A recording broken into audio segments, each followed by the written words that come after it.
"Hey, Alex." I felt someone tap on my shoulder. I turned around to see who it was and, it was Roxy, my crush, who also happened to be the most beautiful girl in the world. I figured I must have been in her way, so I quickly mumbled out, "Sorry," and stepped aside.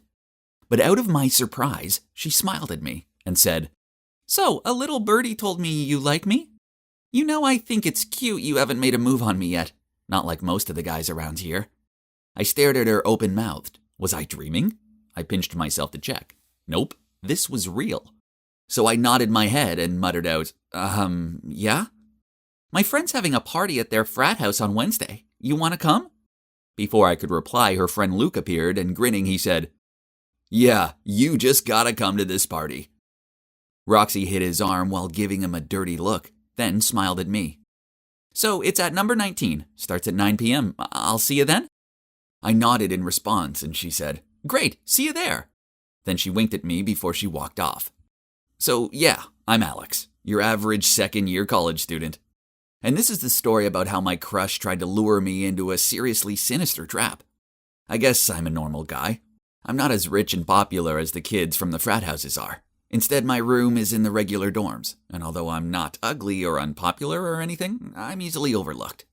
So I kept my crush on Roxy a secret because she was way out of my league. She was so beautiful, this was crazy. How did she even find out that I liked her? I couldn't believe that she'd asked me out. This was mad. At first, I felt like the luckiest guy ever. But then as I watched Roxy walk back to her friends, I noticed them giggling, except for this one girl called Sophie. Meanwhile, Luke was making everyone high-five him. He was always a little odd, and he spoke to people in strange ways. Then I caught Sophie's eye, and she gave me a look that said, "Don't." Then she promptly looked away. Her jerky boyfriend Jack had his arm around her shoulder and was tugging on one of her trademark pigtails as he glugged back his drink. I had no idea what she saw in him. But what had her look been about? Back in my dorm, I discussed it with my roommate Ben, and he said it sounded like a setup. As much as I wanted it to be legit, my gut instinct was also saying that it was too good to be true. So the night of the party, I decided to take a look out my dorm window, as it's in the perfect location to get a clear view of the frat houses. I counted the houses down to number 19. Then I took out my binoculars, for which I used for field research studies, to take a closer look. The house had a large rainbow pride flag hanging from the two windows. This made me wonder why Roxy would want to go to a gay party. I saw a lot of feminine-dressed men, and the only two girls that I could spot were far from attractive. And it seemed like they were a couple. And then there was Luke in the front yard holding 2 drinks and looking around like he was waiting for someone. Where was Roxy? I decided to check her social media to see if she'd posted anything. And I noticed she'd left her location open. She was in a nightclub, Diego's. That was strange. So I gave the party a miss, and instead Ben and I went to a student bar. I told him about it, and he said it sounded like I dodged a bullet. The next day I was sitting with Ben and some of my other friends in the canteen when Roxy stormed over to me and yelled out, "How dare you stand me up? Who do you think you are?" Luke appeared and said, "Yeah, why not show?" I just shrugged and said, "Roxy, I know you weren't there. Your phone location's public. You were at Diego's." She hesitated, then said, Yeah, my friend borrowed my phone. But what you did was so creepy, you stalker." As if. Roxy was never without her phone, so I wasn't buying her story. This whole thing didn't make any sense, so I sort of mouthed out, "Whatever, Roxy," then carried on eating my lunch. After that, she started making my life a living hell. She told everyone that I was stalking her, so random students started coming up to me and telling me to leave her alone. Then someone covered the dorm corridors in leaflets with a picture of my face and the word "stalker" written across them. I knew Roxy was behind it. It was so weird. But Luke was worse. One time after class, he sneaked up on me, grabbed my arm, and said, "Hey Alex, why you bail on my party?" I told him that I saw the party from a distance and it wasn't my thing, so he replied, "Hey, you got a probs with me being gay?" I shook my head and told him I didn't, but he still wouldn't let go of my arm. I was relieved when he finally let go of me, and I hurried back to my dorm. On the way, I spotted Sophie sitting outside on the shared bathroom. Hang on, why was she in a flood of tears? I asked her if she was okay, but she told me to go away. Although I didn't want to put my nose where it shouldn't be. But I wasn't heartless, so I left her my bottle of water before I walked off. I said, "If you want to talk about it, I'm here for you." I was unlocking my dorm room when I heard someone cough behind me. I turned around to see Sophie standing there. She thanked me for the water and she said she wanted to talk. I led her into my room and she sat on my bed. And staring at her feet, she said in tears, "I caught Jack and Roxy by the locker rooms, but when I confronted them about it, they just shooed me away." I sat down next to Sophie and hugged her. This was horrible. It looks like I've been so wrong about Roxy. She wasn't my dream girl at all. Instead, she was a nightmare. Sophie continued, "It gets worse. Roxy stole my assignment and submitted it as her own. It's due tomorrow and I don't have the time to write a new one." She started crying again. I passed her a tissue and said, "We'll sort this out. There's no way she's getting away with it. That's horrible." So I told her to send an email to the college dean and to her course tutor explaining what happened. She'd attached the original assignment and all the notes she'd written about it. They both got back to us within minutes and said that they would look into this. Sophie looked so delighted, but then suddenly her smile dropped, and she fiddled with one of her pigtails as she said, "Alex, there's something I need to tell you. Please don't hate me." Then she told me how the party Roxy had invited me to had been a trap. Roxy found out I had a crush on her, and she was embarrassed that an average guy like me dared to have feelings toward her. And she was adamant she needed to teach me a lesson. So that's when Luke said he would help, as he wanted to add me to his collection, so they hatched a plan. Roxy invited me to the party, and Luke was waiting for me with a spiked drink. Apparently, this was Roxy's way of silencing me, and making sure I didn't look at her in the same way ever again. Whoa, this was so dark. I shivered at the thought of what could have been. It was terrifying. Sophie also told me that she begged Roxy not to do this, but she got her friends to hold her down. Then she told her that if she intervened, they'd make her suffer. I comforted Sophie and told her that it wasn't her fault. I knew I couldn't just stay quiet on this, as they could do this to some poor other guy who dared to have a crush on her. So with Sophie's help, we wrote a letter to the dean and to the college security about what had happened. This wasn't going to be taken lying down. Sophie was terrified that Roxy and her friends would come after her, so I invited her back to my hometown for the weekend to get away from everyone and let things cool down. When we arrived back at college, news spread that Roxy had been expelled for stealing another student's work. As for Luke, the cops raided his frat house and found loads of banned substances hidden in there. It was so serious that it went to court, and they ended up in jail. As for Jack, he tried to guilt-trip Sophie as to why she should get Roxy expelled for dumb reasons, but she stopped talking to him anyway. I often think back to the night of the party and what could have been. My life would have been ruined, and what for? All because I dared to have a crush on a beautiful girl. I say good riddance. Some good has come out of this whole mess. Sophie and I grew closer and started dating. Now we've both graduated, and that's not all. We have 2 amazing kids together. I love my beautiful family with all my heart, and I just want to protect them from all the bad in this world. So in short, I don't think that just because you're beautiful, rich, and popular, that you get away with doing whatever you please. Regardless of age, sex, looks, and so on, everyone deserves to be treated. It was March 31st. A normal day, right? Well, yeah, but not tomorrow. Nope. As it was April Fool's Day. A prankster like me waits all year for that one day when I can play jokes on people without them getting in a mood with me. I've been planning my tricks for months, and boy oh boy, it's going to be so much fun. I turned to my best friend Aya and said with a devious smile, "Just you wait until tomorrow. My prank ideas are going to be legendary." I thought Aya would want to know more, but nope. She just blew her fringe out of her face, then sighed out, "Fleur, why don't you just give it a rest this year? Reality check. No one finds your pranks funny. Only uncomfortable and annoying." What? No way! That's not true. People love my pranks. Aya continued, "Do you remember your pencil prank on Luna last year?" I nodded and let out a snort. How could I forget that prank, as it had been so funny? I'd cut Luna's pencil in half, filled her pencil grip with ink, then assembled it back together just like new. And voila! Cue an ink explosion during an otherwise boring test. Luna cried a lot because she failed her biology test and had to retake it. I shrugged. So this was technically true, but it was still funny. And the time you swapped the cheerleading team's chant music for heavy metal and made a fool out of them at the basketball match? She frowned at me. Jeez, stop being a fun killer. I'm making everyone's high school experience memorable. As, let's face it, No one will remember boring tests and tedious basketball matches otherwise. I was too busy talking to notice the ball whizzing through the air until it whacked me right on the head. Ouch! The world went black and I collapsed. I opened my eyes to see Aya and some other kids gawping down at me.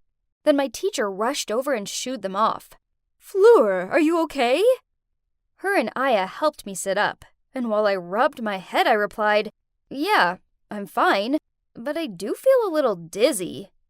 The teacher thought it would be best if I went home early, so she told Aya to take me back.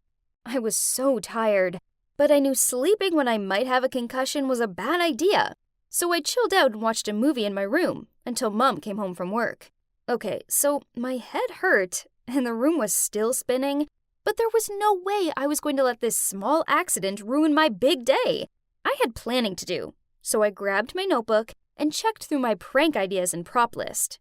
The next morning, I woke up bright and early, and yay! The spinning had stopped. Whoa, today was the day. Let the pranking commence. I told Aya to meet me earlier, so I had time to set up my pranks. But to my annoyance, she showed up at the usual time. I hurried over to her and tapped my watch. "What time do you call this? Now I'm going to be behind schedule." She gave me a puzzled look. "For what? It's not April 1st anymore. Today is the 2nd. You had yesterday off because of your head bump, remember?" "What? What are you talking about?" "Look, it says today is April 1st. I waved my phone in her face. "Then your calendar is wrong. Check your settings or something. Now, let's go." She walked off. "No way. Don't think you can fool me," I said while trying to run after her. As soon as I arrived at school, I joined my friends in the canteen for breakfast, and Kelly looked at me and said, "How's the head?" I told her it was fine and passed her an Oreo. You know what? She ate it with no hesitation, but after one bite, she spat it into her hand. "Ew, what is that? Yuck!" I laughed at her and said, "Ha! That's toothpaste sandwiched between Oreo biscuits. Okay, I'm sorry. Drink this." Then I passed her a bottle of cola. She took a big gulp, then immediately spit it out. "Hey, this is so gross." Then she ran to the bathroom to clean her mouth. "Yep, I put soy sauce in that bottle." I followed her to the bathroom to check on her and found her rinsing her mouth out under the tap. When she finished, she frowned at me and said, "Fleur, this isn't funny. I thought you only did these stupid pranks on April 1st. Now I have to put up with my stinky soy sauce breath all day." I rolled my eyes, then smirked. "Yeah, as if it's not April 1st today." "It's not. What's wrong with you? It's the 2nd. Then she stormed off. Wait, what? What did she mean it was the 2nd? No way. Anyways, seeing as I was already in there, I decided I may as well carry out another prank. I pulled out my Nutella jar and went into one of the cubicles and waited until another girl went into the one next door. I asked her, "Hey, excuse me, my friend, do you have toilet paper in there?" She was nice and replied, "Sure." Then she passed it to me. I quickly put some Nutella on my hand, then rubbed it over her hand too. Oops! Oh boy, she screamed so loudly, and I couldn't hold my laugh. "Ew, what the hell? So disgusting, you freak!" Then she ran out to wash her hand. I stepped out. "Relax, girl. It was just a prank for Fool's Day. Just Nutella." But she sneered back. "You're crazy, and it's the 2nd already. Jeez, what's wrong with you?" Then she left. Okay, this was so weird. Why was everyone acting like it was April 2nd? On the way to class, I rechecked my phone. Yep, it said April 1st. Okay, I got it. This was everyone's dumb attempt to fool me. Well, nice try, but it so wasn't working. As it was the 1st, which meant it was time for math class. I took my seat in class and waited, but, Why did Mr. Simmons, the chemistry teacher, walk in? He told us to prepare for our next lesson in the lab. What was going on? I was so confused. That was tomorrow's schedule. right? Then he sat down in the chair without any suspicion and a big fart sound came. I laughed so much my sides hurt. I couldn't believe it. I do this every year, but they fall for it each time. But hang on, why was everyone so quiet? I looked around and realized I was the only one laughing. Oh, come on, everybody. It was fun. The typical joke for April Fools. Mr. Simons held up the fart pillow and gave me a stern look. Fleur, I don't expect this behavior from someone your age, especially seeing as it's not even April Fool's Day anymore. And can you believe it? All my classmates agreed with him. No way! Everyone was crazy. No, it is. I know it is. You're all lying, I replied in a panic before I gathered up my stuff and ran out of the classroom. I really needed some space to think this through. It was all so crazy. I couldn't have zoned out for an entire day. Could I? Or the ball hit me so hard that I lost my memory? I remember having dinner, then staying up late to plan out my pranks, and I know I was tired, but no way. They were the crazy ones, not me. Anyway, lab time. I was the last one to walk in, and I sat down at my bench and started on the experiment. I guess I wasn't focusing properly as I poured the chemical into the beaker, and boom! The next thing I knew, I was covered in this weird green powder stuff. Still, no one was laughing. Instead, they were all staring at me and asking if I was okay. Then Mr. Simons asked them all, "Why is this chemical bottle here? What a mistake!" Embarrassed, I ran to the bathroom to clean my face. Geez, I looked like the Grinch. It was super tricky to scrub off. Ugh! I hoped I wouldn't be stuck with this color forever. But was it someone's prank on me? But if that's the case, then why did no one laugh? I sure would have laughed at me if I was them. Finally, the green powder started to come off, and then I went back to class. On top of my backpack was a folded-up note with my name on it. Huh. I opened it. Hi, Fleur. There's something important I want to tell you. Meet me in the hall after class. Devin, X. My heart instantly fluttered. I'd had a crush on Devin for, forever. But, oh, I got this. This had to be a prank. Everybody knew I liked him, so they did all of this to embarrass me. Devin must be involved this time. I glanced over at him, and he smiled, then gave me this cute wave. Whatever, this was definitely too good to be true. Enough. I wasn't going to let everyone laugh at me anymore. So, as I followed Devin to the hall, I took a sip of water, but I kept it in my mouth. Then, when Devin stopped walking and turned to face me, I squirted the water up into the air like an elephant, then said, "Ha! Gotcha! I'm no fool." He wiped his face onto the back of his sleeve, then looked me straight in the eye and said, "Fleur, I have feelings for you. I waited until today to tell you, as I didn't want to do it yesterday on April Fool's Day, as you'd probably think it was a joke. So why do that to me?" I stared at him speechless. The highlighted words that I'd heard were feelings, yesterday, and April Fool's Day. I started laughing a fake laugh, but then it turned awkward, 'cause his serious expression didn't budge. "You're kidding, right?" I muttered out, but he looked totally devastated. Oh no, I didn't want to upset Devin. I was just confused with days and, as if I actually missed April Fool's Day. What a bummer! I realized my prank had gone too far, and how it could have hurt his feelings, so I blurted out, "Devin, I'm so sorry. I didn't mean it. It's the concussion. I'm delirious. I'm so sorry." Then came an awkward silence. Suddenly, Devin's sad look changed into a smirk, and he began to laugh. Then everyone jumped out of nowhere and started laughing too. I stood there with a gormless expression on my face. Then Aya appeared and said, "Gotcha!" So it turns out it was actually April the 1st, and I hadn't actually missed a day. Nope, this was Aya's ingenious idea for everyone to get their own back on me. Last night, She created a group on Facebook and added everyone in the class, including the teachers, to plan today's prank. No, this couldn't be possible. I was the pranking queen, not them. Then Aya sidled up to me and said, "Hey Fleur, guess what? It's still April Fool's Day." The next thing I knew, I was grinning at her.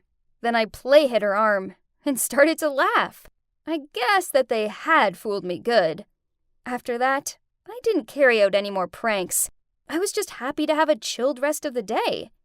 Then, when I was walking home, Devin caught up with me and said, "Floor, I'm sorry. But actually, not everything was a joke today." I smiled and looked at him. "Oh yeah? So, what's not a joke?" But he just turned tomato red, then rushed away. I stood there blushing as I watched him hurry off. Did this mean Devin really likes me? Interesting.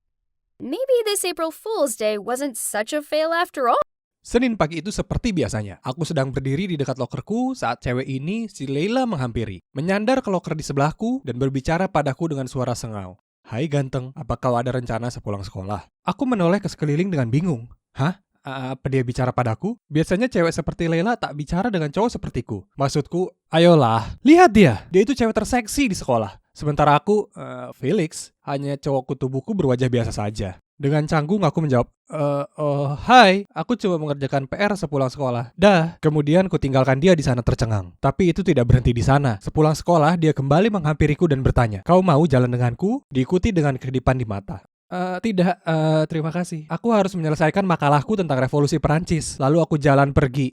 Ya ampun, apa dia sungguh mau jalan denganku? Tak mungkin, dia pasti sedang kalah taruhan atau semacamnya. Bahkan keesokan harinya, sekali lagi, dia langsung mengarah kepadaku dengan raut wajahnya yang tegas dan menakutkan saat aku sedang ngobrol dengan teman-temanku. Dan dengan nada serius dia berkata, "Dengar Felix, apa kau mau jadi pacarku?" Apa? Semua teman-temanku mulai bersorak. Aku sangat malu sampai aku mengusir mereka pergi untuk mendapatkan privasi dengan Leila. Aku tersanjung, tapi tidak. Dia merengut padaku. "Maaf, kau sadar kalau aku ini Leila Hall, cewek tercantik dan paling populer di seluruh sekolah. Belum lagi anggota pemandu sorak." Para pemandu sorak itu penuh drama. Dengan tenang aku menjawab, "Maaf, cuma kau ini bukan tipeku." Dia kembali berteriak, "Apa? Aku ini tipe semua orang." Aku hanya mengangkat bahu dan pergi. Ya Tuhan, itu canggung sekali. Tapi paling tidak dia sudah paham sekarang. Iya kan? Nah, salah. Karena masalah baru saja dimulai. Awalnya, banjir sampah email dan buletin. Kemudian panggilan telepon aneh dari spa dan salon kuku. Menanyakan jika aku membuat janji untuk hari itu. Saat jelas-jelas aku tak melakukannya. Melebihi itu semua ada akun Facebook palsu yang mulai menyebarkan fotoku yang tak menyenangkan. Mengupil saat di kelas bahasa Perancis. Menjulurkan lidah dengan aneh karena berkonsentrasi saat memeriksa makalahku. Bahkan ada klip gerakan lambat aku mengunyah seperti unta saat aku menikmati burgerku. Ya ampun, aku makan jelek sekali. Sementara sedang kutelusuri foto-foto ini, Leila melompat keluar dengan senyum lebar di wajahnya. Jadi pacarku, maka semua prank itu akan berhenti. Benar, tentu saja itu ulahnya. Dia tak punya kegiatan lain yang lebih baik. Aku menggelengkan kepala dan berkata, "Tidak, terima kasih. Ini masih lebih baik daripada bersama cewek menyebalkan sepertimu." Kemudian beberapa hari kemudian saat aku jalan ke sekolah, kulihat semua orang memberiku tatapan tak suka. Apa kemejaku terbalik atau apa? Tidak, jadi apa masalahnya? Aku bertanya kepada temanku dan ya ampun, Leila beritahu semua orang kalau aku menciumnya lalu mengghostingnya. Dia ini Harlequin di dunia nyata, seksi tapi benar-benar gila. Hanya orang sinting seperti Joker yang bisa mencintainya. Aku sudah muak dengan kelakuannya. Aku tak bisa biarkan dia membuatku terlihat seperti orang jahat untuk sesuatu yang tidak aku lakukan. Jadi saat makan siang, ku datangi mejanya dan berteriak di hadapannya. "Apa kau gila? Kenapa kau tak paham kalau aku tak menyukaimu?" Kemudian aku berteriak supaya semua orang bisa mendengarku. "Hei dengar, rumor soal aku mencium dan mengghosting Leila itu bohong. Dia mengarangnya karena aku menolak kencan dengannya. Jadi tolong simpan pandangan kotor kalian untuk orang lain. Terima kasih." Leila mendorongku dan lari keluar dari sana. Mungkin aku sedikit kasar, tapi itu ulahmu sendiri, Tuan Putri. Kemudian saat kelas bahasa Perancis dia absen tapi tak seorang pun tahu kemana perginya. Apa mungkin itu karena aku? Enggak, kemungkinan tidak. Tapi saat aku berjalan pulang, kulihat dia duduk sendiri di sebuah ayunan di taman bermain. Pergi saja Felix, cewek ini hanya membawa masalah. Aku berpikir dalam hati tapi ya ampun, dia kelihatannya sangat sedih. Jadi berikutnya yang ku tahu aku jalan mendekat dan duduk di ayunan sebelahnya. Aku tanya, "Kenapa kau tak ada di kelas bahasa Perancis?" Tinggalkan saja aku, berhenti pura-pura kau peduli. Dengar, aku menghela napas dalam-dalam lalu melanjutkan. Aku minta maaf karena teriak padamu di depan seluruh sekolah. Itu tak keren. Tapi apa yang kau lakukan padaku juga tak keren. Bisakah kita menganggapnya impas? Leila terdiam sebentar, tapi kemudian dia mengangguk dan tersenyum padaku. Nah, itu tak terlalu buruk ya kan? Jadi, sejak itu seterusnya semuanya baik-baik saja di antara kami. Dia bahkan tersenyum padaku di lorong. Kapanpun kulihat Leila, rasa hangat datang padaku dan aku tak bisa berhenti tersenyum. Pernah, aku bahkan habiskan seluruh istirahat makan siangku jalan-jalan mengelilingi sekolah supaya aku bisa melihat sekilas wajahnya. Ya ampun, kurasa aku sudah jatuh hati pada Leila. Tapi kenapa sekarang? Aku berusaha mengabaikan perasaanku, berharap akhirnya rasa itu akan pergi. Tapi kemudian hari Valentine tiba, dan Leila, sebagai cewek populer, menerima banyak sekali mawar sampai bisa buka toko bunga. Ah, menyebalkan sekali. Aku harus berbuat sesuatu. Jadi, sepulang sekolah aku ke rumahnya dengan beberapa coklat dan sebuah boneka beruang. Segera saat dia membuka pintunya, aku berseru. Aku tahu aku ini seorang yang sangat bodoh. Menolakmu adalah kesalahan besar. Apa kau mau jadi Valentine-ku? Aku berdiri di sana berwajah merah dan bersiap menerima penolakan. Tapi dia hanya merampas hadiah itu dari tanganku lalu berkata, "Iya, baiklah kalau begitu." Iya Tuhan, aku tak percaya ini. Aku, cowok kutu buku biasa bagi kalian, memacari cewek paling populer di sekolah. Cinta itu tak bisa diduga sama sekali. Aku terkesan betapa terbukanya dia perihal kutu bukuku. Dia bahkan nonton The Mandalorian denganku, dan jadi gemas kapanpun dia melihat Baby Yoda. Tapi satu hal yang tak berjalan lancar di antara kami. Ya, kalian bisa tebak, yaitu belajar. Leila sepertinya tak peduli dengan nilainya, dan aku tak ingin dia gagal, jadi kutawarkan diri jadi tutornya. Tapi dia terus saja menguap dan menatap keluar jendela kapanpun kami mulai belajar. Felix, aku punya ide. Kenapa tak kau kerjakan saja PR untukku? Sementara itu, aku bisa berlatih memadu sorak karena kami akan ada kontes penting dan itu berarti sekali untukku. Seperti halnya kuis matematika bagimu.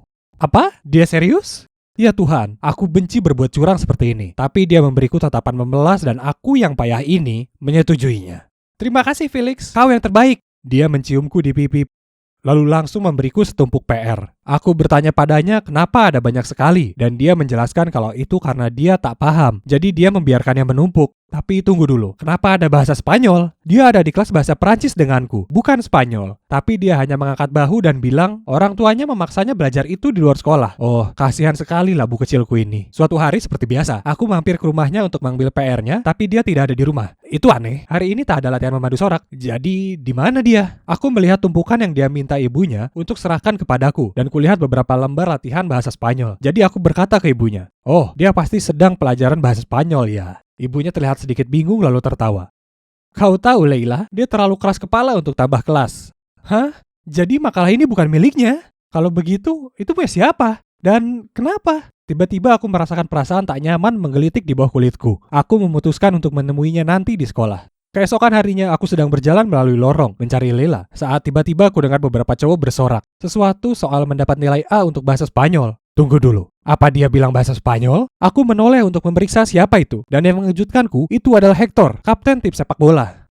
Hector terkenal karena tampan dan sebagainya, tapi juga karena payah dalam pelajaran sekolah. Seseorang pasti sudah mengerjakan PR untuknya, dan kalian bisa tebak, seorang itu aku. Ah, ini semua masuk akal sekarang.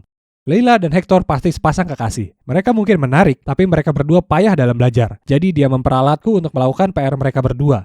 Ini semua lebih masuk akal lagi sekarang. Hubungan ini tak ada yang nyata. Ini hanya sandiwara.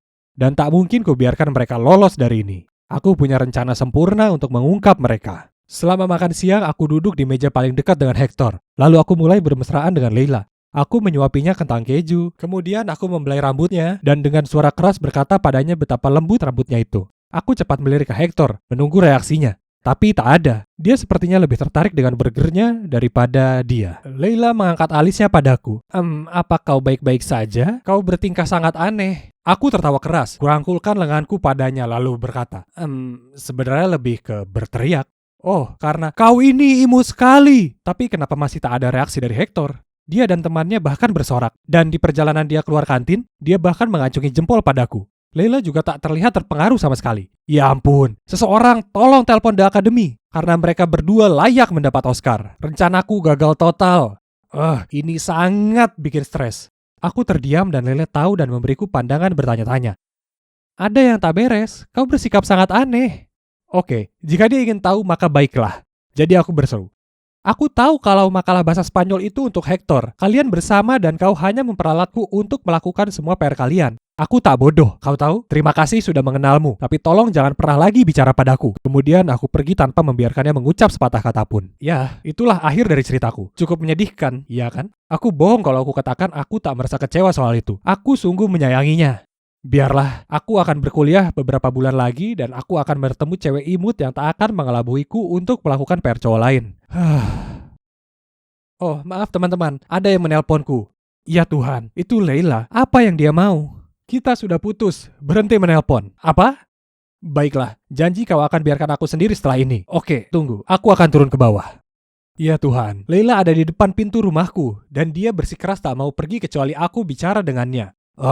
Jangan kemana-mana semuanya. Aku akan ceritakan pada kalian segera setelah aku kembali. Ya Tuhan teman-teman, kalian tak akan percaya apa yang Leila baru ceritakan padaku. Masalahnya adalah, tim pemandu soraknya harus banyak berlatih untuk kontes yang akan datang. Yang artinya mereka tak bisa belajar sesering biasanya. Karena itu, dia harus mencari seseorang yang mau mengerjakan PR mereka, agar nilai mereka tak merosot. Dan itulah saat Leila muncul dengan ide untuk memenangkanku sebagai cowoknya. Semua godaan, lelucon itu, semua adalah bagian dari rencananya. Itu kebenarannya. Tapi Leila tak tahu mengenai lembar soal bahasa Spanyol, karena rekan timnya Harper yang memberi itu padanya. Ternyata Hector adalah pacar Harper. Tak menyangka itu ya kan? Tapi aku masih sangat marah pada Leila, karena dia tetap memanfaatkanku. Kemudian Leila mengambil beberapa makalah dan menunjukkannya padaku. Hah? Itu adalah PR dengan nilai B semua. Kemudian dia memberitahuku, oke, kuakui awalnya aku tak menyukaimu. Aku hanya mendekatimu untuk memanfaatkanmu. Tapi kemudian aku benar-benar jatuh hati padamu seiring aku mengenalmu dengan lebih baik, oke? Jadi, aku berhenti memberimu PR-ku dan aku kerjakan sendiri. Jadi, perasaannya terhadapku juga nyata? Aku tak percaya itu. Akhirnya aku memaafkannya dan sekarang kami lebih bahagia dari sebelumnya. Aku harus bilang, saat Leila dulu bicara padaku, kukira dia itu cewek gila seperti Harley Quinn, yang aku tak akan pernah suka. Tapi aku salah, ternyata akulah yang tergila-gila padanya. Jadi, ternyata aku lebih mirip dengan The Joker daripada yang kukira sebelumnya. I want to meet Mr. Garcia. It's important, I told the receptionist. She looked at me confused and said, sorry, but no one under that name works here. What? But he's the company director. The receptionist gave me this bewildered look, then firmly said, I'm sorry, but no one under that name works in this company. Maybe you've got the wrong building. Fine. If she wouldn't help me, then I'd find him myself. Miss, wait. You're not authorized to go there. Unfortunately, I didn't get very far before 2 guards raced over and pulled me away. As I tried struggling free, I yelled out, This is ridiculous! I'm your director's girlfriend! Suddenly, a smart-looking man appeared in front of me and calmly said, Madam, are you looking for Austin Garcia? Yes, I nodded. The man sighed, then continued, Austin did work here, but I fired him months ago. I have no place for someone with such lazy, carefree attitude in my company. I stared at this man open-mouthed. Oh no. So he was the director, not Austin. So, my boyfriend had been lying to me from the start? When the guards led me out of the building, I saw people gawping at me, and I overheard one of them say, Oh my God, another gullible girl got scammed? This couldn't be happening to me. Austin was my super successful, rich and handsome boyfriend. There must have been some mistake. He couldn't possibly have scammed me. Could he? I was showing my housemate Sarah the amazing designer bag Austin bought me when he walked into the room and slouched onto the couch. Okay, so what was with his glum look? Babe, it's just that my company has this big project on. I invested $100,000 already, with a 5 times return expected by the end of the year. Wow, what a huge project. I felt so proud to have such a perfect boyfriend. But then he lowered his voice. Yeah, looks like I'm gonna have to bail on it. I widened my eyes and asked, Why? What's up? I need to contribute another $50,000 by the end of the week, but I'm still $10,000 short. I blurted out, I can help. He shook his head. Babe, I can't expect you to do that. Besides, where would you find that amount of money from at such short notice? I'll borrow it from my friends or something. don't you believe your girlfriend can do it?" I winked at him. He kissed my forehead and then, with a huge smile on his face, told me I was the best girlfriend ever. After I counted up my savings and student loan, I was still a few thousand short. So I told a couple of my friends that my parents had been in an accident and I needed money urgently to pay for their hospital fees. I know lying was lame, but I'd pay them back soon, so what would it matter, right? But then a week after I'd given Austin the money, he showed up at my house looking completely bummed out. He told me he'd met an unexpected problem and now he needed another $15,000, else he'd lose everything. I wanted to help him, but I had no one left to borrow money from. I thought he'd be understanding, but instead he just said, "You can borrow money from a loan shark. Then in a month, we can pay it back." I gave him a confused look and asked him why he didn't get the loan himself. He stroked my hair and in a soothing voice said, "I would if I could, Hannah, but you're a student, so your interest rates will be much lower than mine." That made sense. Plus, we were going to be together forever anyway. So what did it matter who took the loan out? So that same day, I borrowed the rest of the money from a loan shark and handed it over to Austin. "Hannah!" a voice shouted, which startled me from my thoughts. "Hannah, give me back my money. I need it urgently." My friend Rachel glared at me. I felt so flustered as I blurted out, "Soon. A few days, I promise." She rolled her eyes at me. "Yeah, whatever. Poof! I thought you had a rich boyfriend, right? Why don't you ask him to help you out?" I forced a smile and repeatedly told her I'd pay her back soon. This was so embarrassing, and now my friend hated me. Ugh! It was all that jerk Austin's fault. The truth was that as soon as I handed him the money, well, he disappeared. His online accounts, number, everything. All gone. I even found out that the house he claimed to be his was actually just some Airbnb rental. Oh, and the designer bag he bought me? Fake! The next day, I was walking to my lecture when I heard two girls talking to each other. Hannah owes people loads of money, but won't pay it back. Isn't she always boasting about having a boyfriend? I lowered my head and hurried past them. This was so humiliating. I needed to figure out a way of finding that jerk Austin and making him give me my money back. Oh, who could that be? Maybe it was Austin with a perfectly reasonable explanation for everything. I ran to the door and opened it. Oh, it's just some strange girl. "Where is Austin? Tell him to come out here now!" she yelled. "And you are?" "His victim! He tricked me into giving him all of my savings!" She pushed past me and stormed inside. "Austin, stop hiding from me and come out!" I pulled the girl's arm and asked, "Hold up, he also tricked you?" She looked at me with wide eyes. Oh gosh, Austin's such a pro scammer! After that, we sat down and she explained everything. Turns out she's called Leah, and Austin scammed her out of $50,000. OMG, that was so much money! Austin is a real jerk. Suddenly, my housemate Sarah and her boyfriend Weston walked in. "Hey, look! I won this Tales of Suspense Volume 39 in the horse race bet the other day. You know, it's super rare." Weston was so excited showing Sarah his new precious comic book, while I forced a smile at them both, then quickly dragged Leah up to my room. There's no way I wanted Sarah knowing that I'd been scammed. Entering my room, Leah suddenly said, "Hey, do you want your money back?" I nodded. "Of course I do, but now I don't even know where he is." She gave me this sly smile as she told me how Austin adored the Marvel Universe, and that comic Weston had could be used to lure him in. So we went downstairs, waited for Sarah to go into the other room, then we asked Weston for his help. At first he refused, but then we offered to split the money with him 3 ways. Eventually Weston agreed, and so, game on! Starting off, Weston posted it on a comic book marketplace for half the price it was worth. Only $150,000?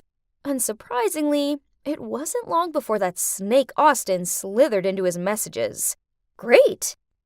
We arrived at the meeting spot super early and hid behind a bush. 30 minutes later, and Austin still hadn't shown up, and I had a dead arm. Ouch! I whispered to Leah, "Do you think our plan was leaked?" She grabbed my shoulder and shushed me. Austin had arrived. He took ages to check the book, really carefully. When they finished the exchange, I jumped out of the bush and shouted, "Austin, there you are! Where's my money?" His eyes widened in terror, and he quickly tried to run off the other way, but Leah jumped out in front of him. She sneered and rolled up her sleeves, stepping towards him. "There is nowhere for you to run, jerk!" Austin was terrified and stepped back. Then I ran up behind him and snatched the comic out of his hand. "Girls, look! He turned pale and immediately turned and hurried away. He even lost a shoe en route, but he didn't dare to stop to pick it up. It was so hilarious watching him hobble off.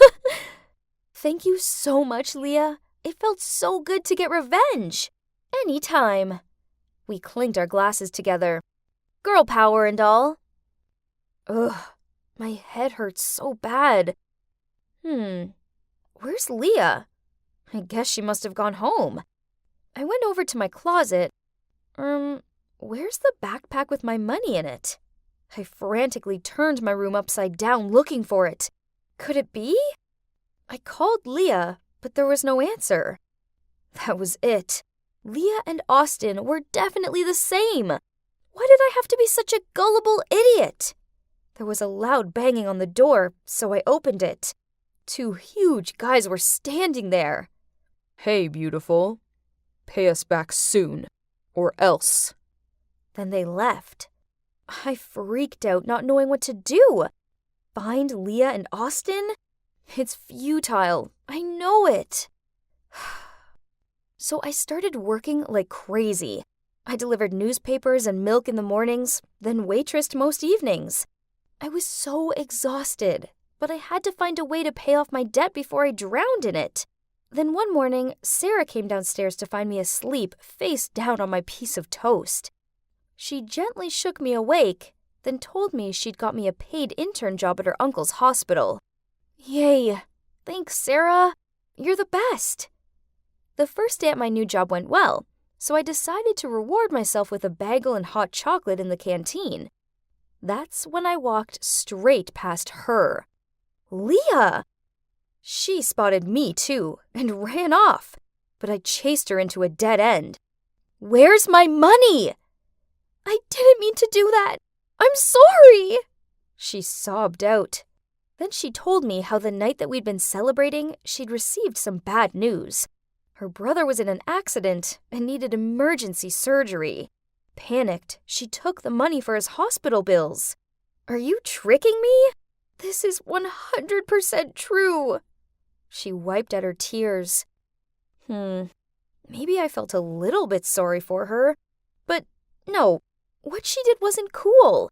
Besides, she could be lying to me. I mean, I did also use the ill relative's excuse to get money off my friends. So I dragged her to reception to check. Turns out she's telling the truth. Her brother is in a coma and the bills are obviously very expensive. What Leah did sucks, but she's all her brother has. So I guess I can kinda understand why she did that. So it looks like I've got to continue working my butt off for now. That weekend, I was about to leave for work when I opened the door to see those thugs back again. They shoved past me and started picking up valuables. I shouted at them to stop and that I'd get their money to them soon, but they didn't listen to me. Then they picked up Sarah's laptop. Oh no! Right at that moment, Leah showed up and demanded they stop right now. Then she proceeded to pay them what I owed them. Huh? What? How did she have the money? Well, it turns out Leah's brother woke up from his coma. They talked, and she found out his specific research had just won first prize in a nationwide competition. So he gave her the prize money and told her to pay off my debt. I was so ecstatic. I flung my arms around her and kept on saying thank you. Now I was debt-free. Phew! I could finally pay my friends back and put all of this behind me. Huh? What was that? We both looked outside. Isn't that Austin? But why does he look so frazzled? Oh, turns out 5 angry-looking girls are chasing after him. I looked at Leah, then we both burst out laughing. And that, guys, is karma. Aku tak percaya kini sudah setahun semenjak Gerald meninggal. Aku tahu ini berat, tapi di sisi lain, paling tidak kau masih punya 2 putrimu yang luar biasa. Terima kasih. Ia tersenyum, kemudian ia mengusap kepala Jamie. Aku bangga sekali dengan yang satu ini. Ya, Jamie itu cantik, Jamie feminin, Jamie menggemaskan. Dan aku cuma anak lainnya. Aku memperhatikan saat ketiganya bersantai di teras, menertawakan hal-hal konyol dan menikmati limun mereka. Sementara aku berjibaku dengan pemotong rumput bodoh ini. Mereka bahkan tak memperhatikan aku. Dengan segera ku selesaikan, lalu ku ambil papan skateku dan segera keluar dari sana. Charlotte, berhenti di sana. Dan kau pikir kau akan kemana tanpa seizinku? Main skateboard. Aku menggerutu lalu pergi. Terserahlah. Toh ibuku tak peduli, dia hanya ingin membuatku tertekan. Tak seperti ini dulu saat aku masih ada ayah di sisiku. Seperti yang kalian lihat, aku bukan cewek feminin. Semua manicure dan make up itu menurutku omong kosong. Tapi bagi kembaranku yang tak identik, si Jamie itu kehidupannya. Dia selalu bangun lebih pagi supaya punya lebih banyak waktu untuk menata rambutnya, memakai make up, dan memilih pakaian hariannya. Lalu yang dia lakukan di sekolah hanyalah duduk-duduk bersama Barbie lainnya dan menertawakan semua hal. Tapi sepertinya itulah tipe perempuan lebih disukai ibu, karena jelas sekali kalau Jamie itu favoritnya. Selalu aku yang harus lakukan semua pekerjaan rumah, agar Jamie bisa duduk di sana sambil main ponselnya. Suatu kali saat aku sedang mencuci piring, ku dengar ada jeritan yang memekakkan telinga. Tidak, saudaraku tidak sedang terbunuh. Ternyata ada laba-laba merayap menyeberangi lantai. Itu cuma seekor laba-laba. Gila. Aku tak mau jadi budak pekerjaan rumah. Aku cuma ingin main skateboard.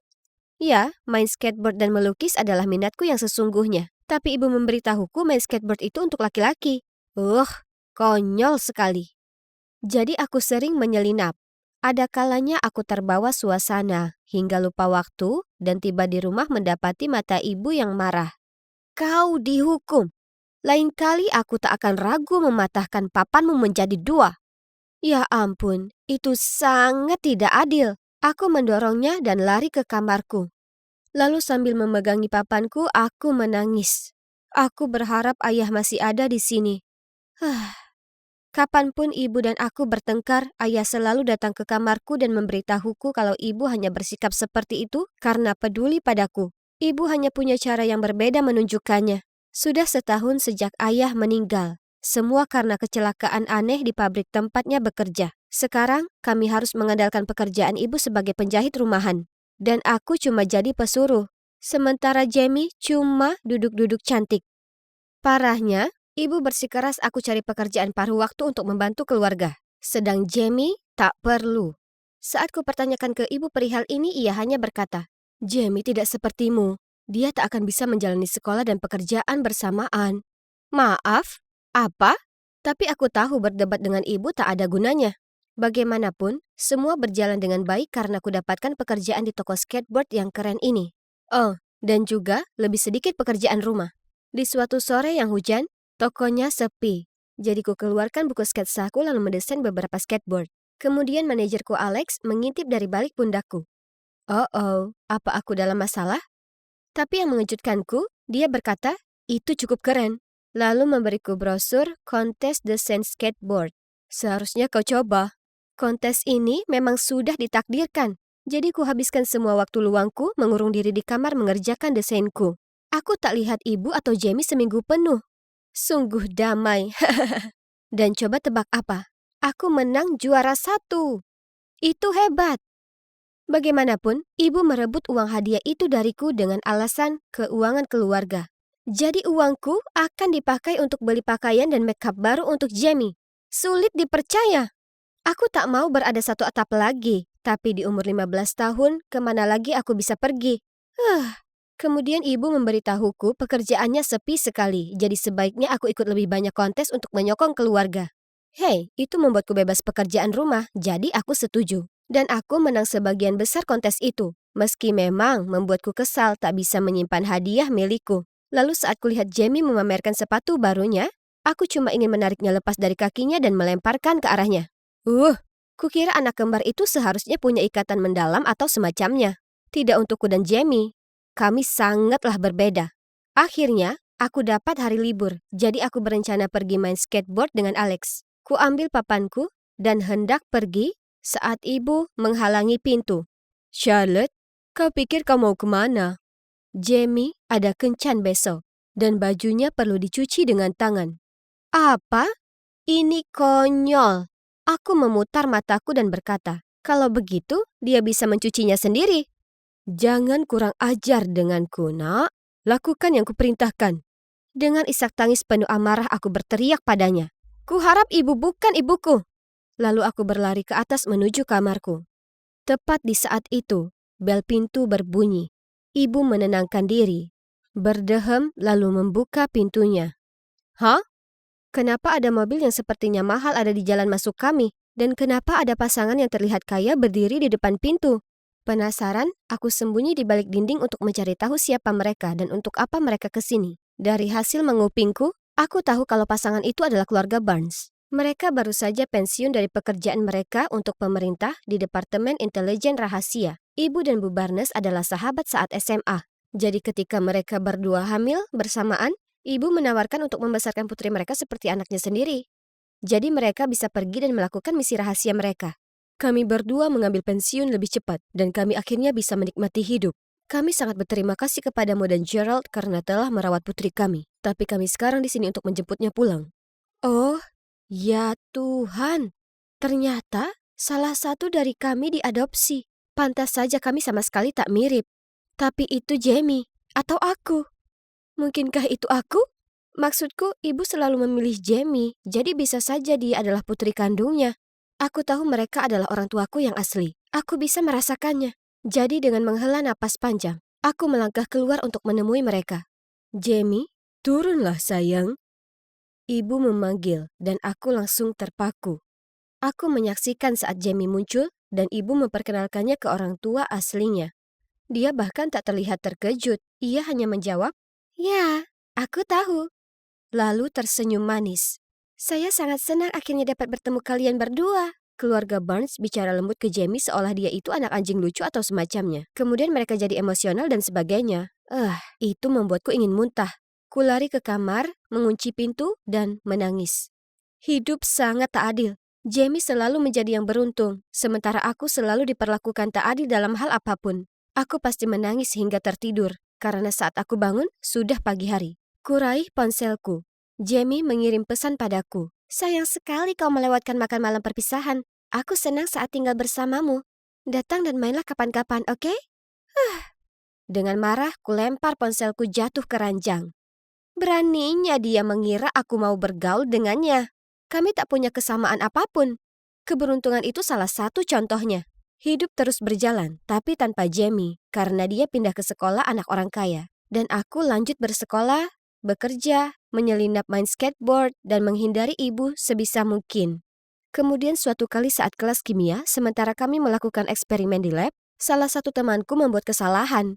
Dan boom! Kami semua akhirnya terlihat seperti Cinderella. Dan itu bisa jadi hal terbaik pada hari itu. Karena kami pulang 2 jam lebih awal. Dengan penuh semangat aku bergegas pulang untuk mengambil skateboardku. Namun aku tahu aku harus menyelinap melewati ibu agar ia tidak menuduhku membolos. Tapi saat aku lewat dapur, aku melihatnya duduk di meja, terisak sendiri. Ada apa ini? Tiba-tiba, ia berdiri dan berjalan keluar halaman belakang. Ada sebuah buku bersampul kulit dan sebuah pena di atas meja dapur. Jadi aku berjinjit mendekat dan mengintipnya. Sepertinya itu buku hariannya.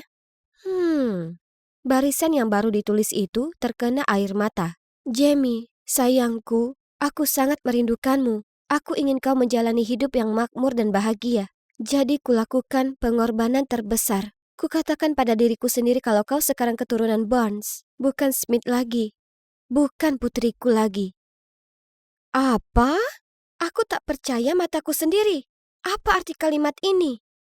Apa mungkin? Tapi meski terkadang ia memperlakukanku dengan buruk, ibu tak mungkin jadi orang semacam itu, ya kan? Kusobek halaman itu, lalu segera pergi ke lapangan skate. Hanya saja aku tak bisa berkonsentrasi. Sangat kacau sampai aku gagal lakukan trik pop sufitku dan mendarat di pantat. Ini membuatku gila. Sore itu ibu muncul di pintu kamarku dan bertanya, "Charlotte, apa yang kau lakukan sore ini?" Ku jawab, "Sudah ku bilang, aku di sekolah lalu kemudian ke lapangan skate." "Apa kau lihat buku catatanku yang bersampul kulit?" Aku merespon dengan menggelengkan kepala. "Oh, itu buku pengeluaranku. Aku tak ingat di mana meletakkannya." Dia melihat-lihat sekeliling kamarku lagi sebelum pergi. Ketika ibu sudah tak terlihat, aku langsung mengeluarkan ponselku dan mengirim pesan ke Jamie. "Jamie, aku sangat merindukanmu. Apa aku bisa datang ke rumahmu besok? Aku perlu bertemu Tuan dan Nyonya Barnes. Aku harus cari tahu apa yang terjadi sekali ini saja." Jamie menjawab dia ada kencan besoknya. Sementara aku mengetik pesan, dia mengirimiku pesan lain. "Kita tak bisa bergaul bersama. Tolong berhenti menghubungiku." Oke, itu aneh. Apa dia merasakan ada yang tak beres? Aku memeriksa profil jaringan sosialnya dan menuliskan nama sekolah barunya. Keesokan paginya, aku bolos kelas, langsung menuju ke kantor administrasi sekolah Jamie untuk menanyakan alamat keluarga Barnes. Oh, dan tentu saja, aku mengarang cerita yang meyakinkan. Jamie adalah saudaraku, namun kemudian kami tahu kalau dia ternyata adalah putri kandung keluarga Barnes. Sekarang ibuku yang membesarkan Jamie selama ini sangat sakit, dan aku perlu bicara padanya. Tapi, aku tak tahu cara menghubunginya. Sempurna, dia memberiku alamat dan bahkan mendoakan agar aku berhasil. Tak ada gunanya buang-buang waktu, jadi aku berseluncur ke rumah keluarga Barnes. Saat kubunyikan belnya, bisa kurasakan jantungku seolah jungkir balik dalam dada. Aku memperkenalkan diri segera setelah mereka membuka pintu. "Hei, aku Charlotte, anak perempuan Bu Smith. Tapi aku sangat yakin kalau aku bukan Charlotte Smith, karena aku punya sesuatu untuk kutunjukkan kepada kalian." Kemudian aku memberikan ke mereka sobekan halaman dari buku harian ibu. Mereka berdua berubah pucat pasi. Dan Pak Barnes bahkan harus berpegangan pada kusen pintu untuk menstabilkan diri. Aku merasa tak enak untuk menempatkan mereka di posisi ini. Maksudku, bagaimana kalau aku salah? Jadi aku menyarankan, mari kita lakukan tes DNA untuk memastikan. Beberapa hari kemudian, keluarga Richard muncul di rumah kami dengan Jamie. Mereka membanting dua hasil tes DNA di depan ibuku. Aku mengintip ke bawah ke arah mereka. Wah, ternyata aku memang benar putri biologis keluarga Barnes. Ibu memberi pandangan tanpa ekspresi, tapi kemudian dengan suara lirih ia berkata, "Aku hanya ingin Jamie mendapatkan hidup berkecukupan dan istimewa. Dia tak setangguh Charlotte. Dia lebih butuh ini. Tolong jangan salahkan dia. Dia tak tahu apapun soal ini." Lalu ia memeluk Jamie dan menangis. Tuan dan Nyonya Barnes tampak terkejut. Akhirnya, Pak Barnes berhasil mencari kata yang tepat untuk diucapkan. "Jamie juga seperti anak perempuan kami sekarang. Kami akan menjaganya seperti yang Anda lakukan ke putri kami. Tapi tolong, menjauhlah dari kami." Dia menarik Jamie menjauh dari ibu dan menuntunnya keluar dari rumah. Bu Barnes memelukku saat ia mulai menangis. Kudapati diriku juga demikian. Yang sedang memelukku ini adalah ibuku yang sesungguhnya. Wah, ini sangat luar biasa. Aku mengemasi barangku, tapi saat aku beranjak pergi, ibuku yang lama memanggilku kembali. "Charlotte, aku punya sesuatu untuk kuberikan padamu."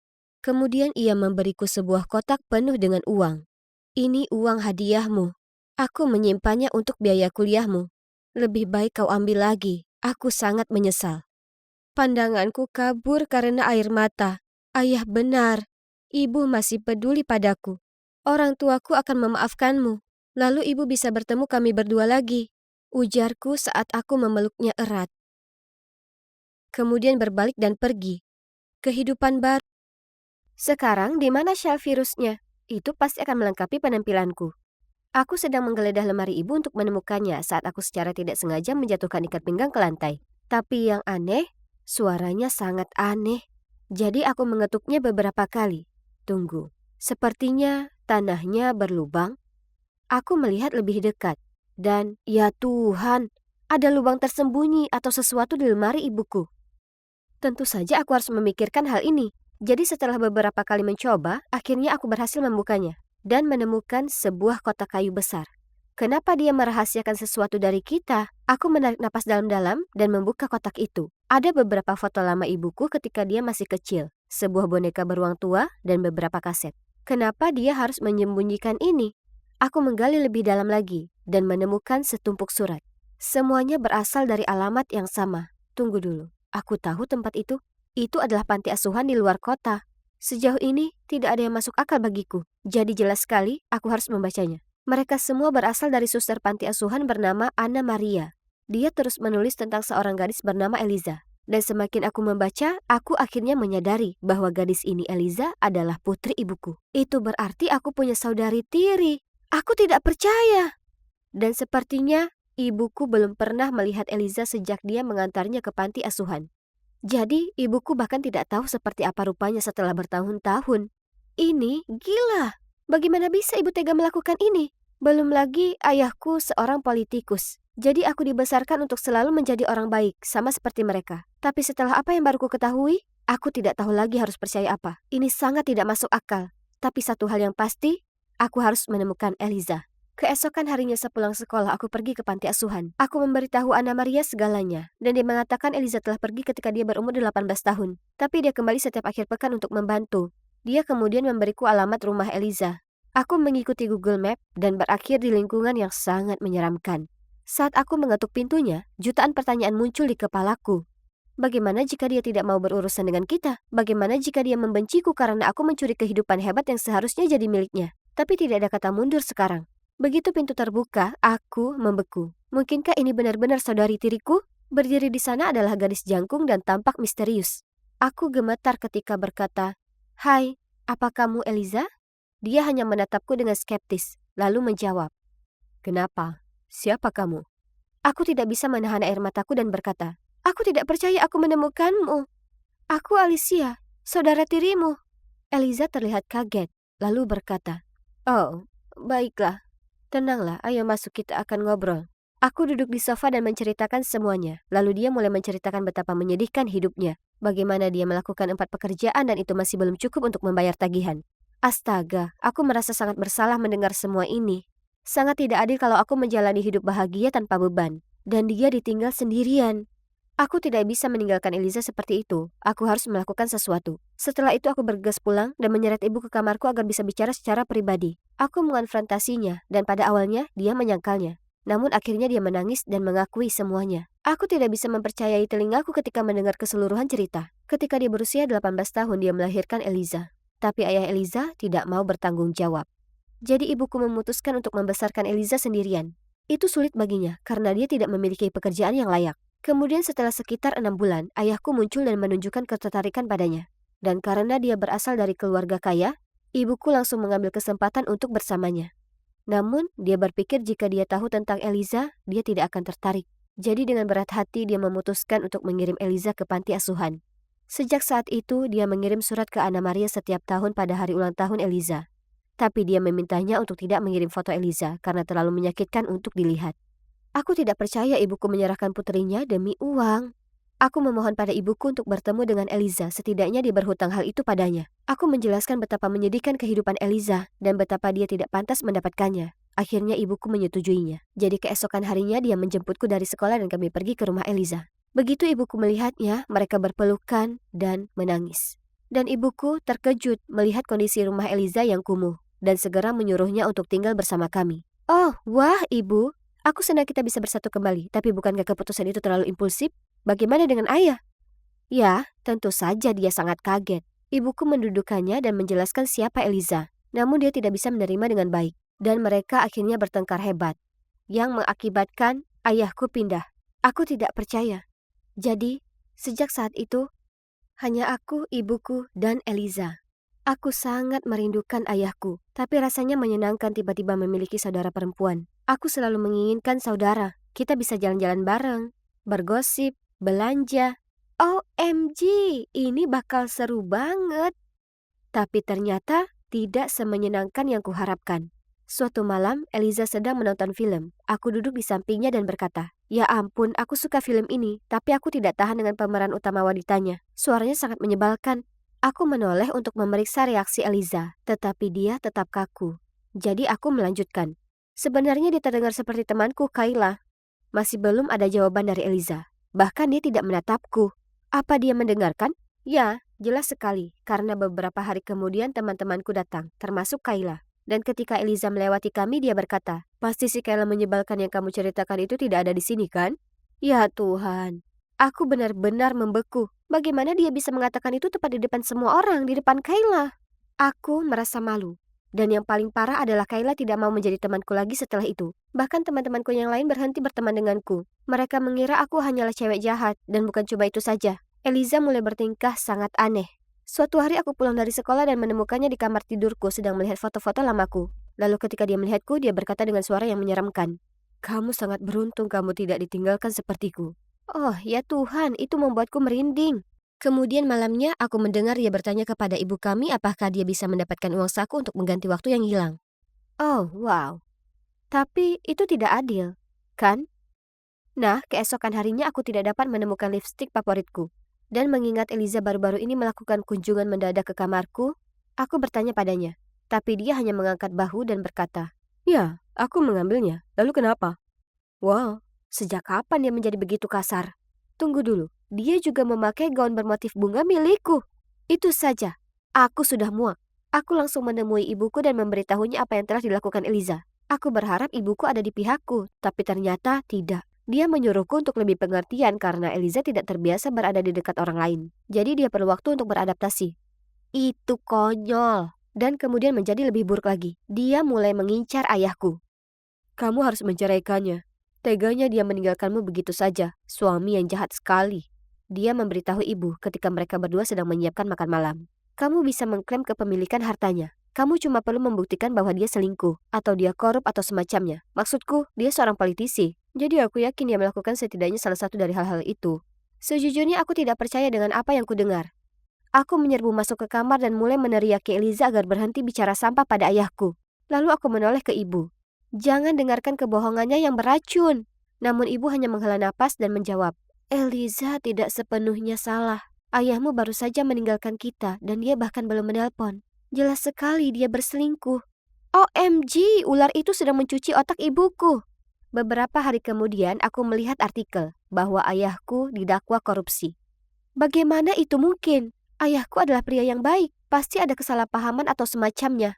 Mungkinkah itu ada hubungannya dengan Eliza? Itu kamu, ya kan? Kamu menuduh ayahku melakukan korupsi. Aku menyerbu masuk dan berteriak pada Eliza. Ibu kaget dan berkata, "Alicia, apa yang kamu bicarakan?" Jadi aku bilang pada ibuku kalau Eliza pasti merencanakan ini. Dan ibuku berkata, "Jangan bersikap absurd. Dia tidak mendapat keuntungan apapun dari itu. Berhenti bicara omong kosong dan minta maaf pada Eliza." Bu, sepertinya aku tahu tentang apa ini. Alicia membenciku. Jadi dia mulai berbohong tentangku. Faktanya, kamu harus berhati-hati bahwa dia bukanlah pembohong yang patologis atau semacamnya. Atau mungkin lebih buruk lagi, dia bisa mengalami gangguan mental. Ibuku kemudian berkata, "Kamu benar, sayang. Alicia, kamu butuh bantuan. Aku akan membuatkan janji di rumah sakit untukmu." Apa? Apakah dia serius? Aku mencoba meyakinkan dia bahwa aku baik-baik saja, tapi dia tidak mau mendengarkan. Aku kemudian menoleh ke Eliza. "Kamu tidak akan lolos kali ini."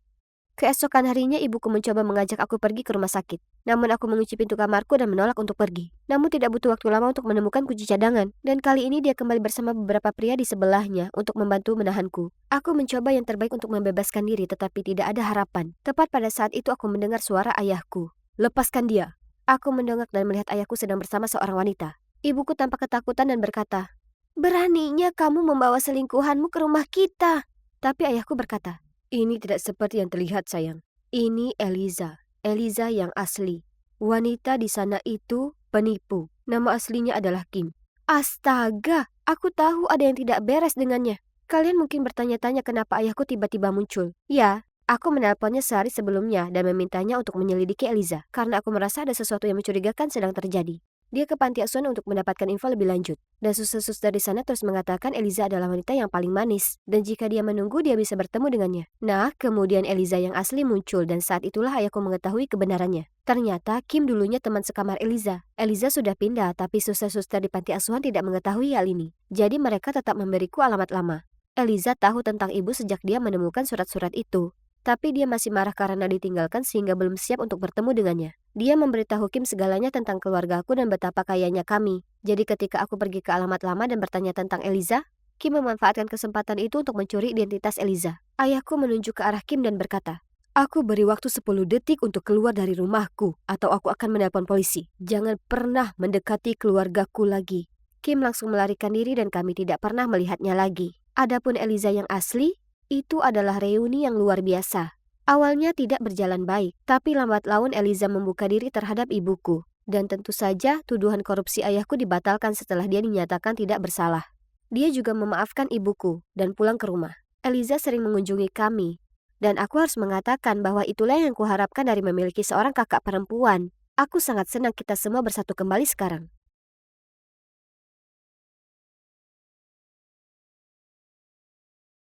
Shift ini membosankan. Jadi saat aku menyerahkan 2 kopi itu ke cewek itu, mau tak mau aku melamun tentang apa yang harus aku makan untuk makan siang.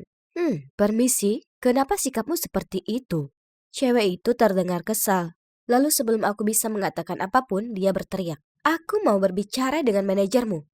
Cowok di sebelahnya berusaha membuatnya tetap tenang dan memintanya keluar dulu. Lalu dia berkata kepadaku, "Aku minta maaf tentang adikku."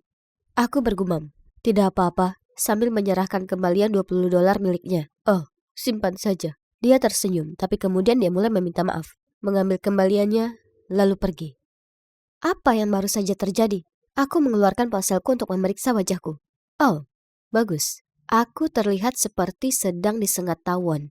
Dan semua itu karena aku sedang memikirkan apakah aku harus makan pasta atau sandwich. Sejujurnya, apa yang baru saja terjadi bukanlah hal baru bagiku. Tapi sepertinya tidak pernah separah ini.